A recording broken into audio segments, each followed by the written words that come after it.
এবার পার্থ চট্টোপাধ্যায়ের বিরুদ্ধে শ্লীলতাহানি, তোলাবাজি, খুনের হুমকি অভিযোগ দায়ের করেছে এক গৃহবধূ। পার্থ চট্টোপাধ্যায় ঘনিষ্ঠ ঠাকুরপুকুর এলাকার প্রাক্তন তৃণমূল কাউন্সিলর ঘনশ্রী বাগ এবং তার দুই সহযোগীর বিরুদ্ধেও অভিযোগ দায়ের করেছেন।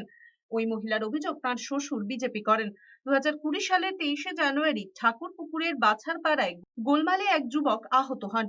ওই ঘটনায় মহিলার শ্বশুরের বিরুদ্ধে ঘনশ্রী বাগ, তার দুই সহযোগী সুদীপ ঘোষ ও তিলক ভট্টাচার্যরা মিথ্যে অভিযোগ দায়ের করেন। তার 73 বছরের শ্বশুরকে এই জন্য জেল খাটতে হয়। ঘটনার প্রতিবাদ করায় পার্থ চট্টোপাধ্যায় এবং ঘনশ্রী বাগ দুই সহযোগীকে নিয়ে হুমকি দেন। প্রায় 6 মাস পারিবারিক ব্যবসা বন্ধ হয়ে যায়। প্রাক্তন শিক্ষামন্ত্রী পার্থ চট্টোপাধ্যায়ের নির্দেশে মামলা তুলে নেওয়ার জন্য 25 লাখ টাকা দাবি করা হয়।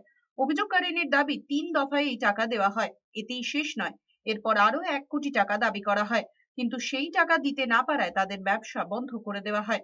মহিলার অভিযোগ, রাস্তায় বেরোলেই তাকে কটূক্তি করা হতো, এমনকি শ্লীলতাহানির চেষ্টা করা হয়। সরকার বদলাতেই এবার প্রাক্তন মন্ত্রী পার্থ চট্টোপাধ্যায়, প্রাক্তন কাউন্সিলর ঘনশ্রী বাগ এবং তাদের দুই সহযোগীর বিরুদ্ধে অভিযোগ দায়ের করা হয়েছে। তারা আমাদের কাছ থেকে 25 লক্ষ টাকা নিয়েছিলেন যে বেল করিয়ে দেবে, তো আলটিমেটলি তারা সেটা করেননি। তারও কেসটা 307 ছিল, আর এখন 302 হয়ে গেছে। তো এখন তো কেস পুরো চেঞ্জ হয়ে গেছে, এখন 25 লক্ষ টাকায় হবে না, আপনাদের আরো 1 কোটি টাকা দিতে হবে। 1 কোটি টাকা দেওয়া ওই মুহূর্তে আমাদের পক্ষে পসিবল ছিল না, তো আমরা সেটা সঙ্গে সঙ্গেই বলেছিলাম।